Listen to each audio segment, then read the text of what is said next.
Okey Dokeys! Ready to learn how to decrease in crochet? This handy technique helps you shape your projects, narrow down rows, and give your amigurumi that perfect finish. At Okey Dokeys, we make crocheting fun and easy, so let's dive into decreasing. Today we'll cover both the regular and invisible methods to keep your crochet game strong. A decrease is simply the process of turning 2 stitches into 1. This technique helps you shape your project and make it smaller.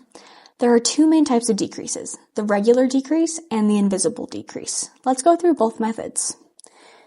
To start a regular decrease, insert your hook into the first stitch where you want to decrease. Yarn over and pull through, leaving 2 loops on the hook. Without finishing the first stitch, insert your hook into the next stitch. Yarn over again and pull through. You should now have 3 loops on your hook. Yarn over and pull through all 3 loops at once. You've just decreased 2 stitches into 1.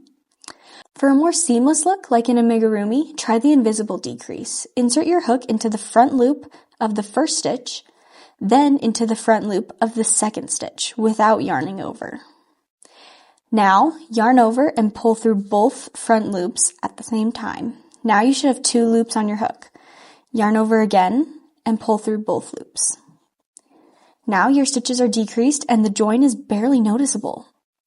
Decreases are great for shaping projects like amigurumi, garments, and finishing edges. Use them when closing off limbs on toys, tapering sleeves in sweaters, or cinching up the top of hats. They help create curves, add structure, and finish your work neatly. Decreases might take a little practice, but don't worry. At Okey Dokeys, we have beginner-friendly crochet kits where you can practice decreasing while making projects fun, like amigurumi. Plus, we're all about making crochet easy and fun, so you'll enjoy every step of the way.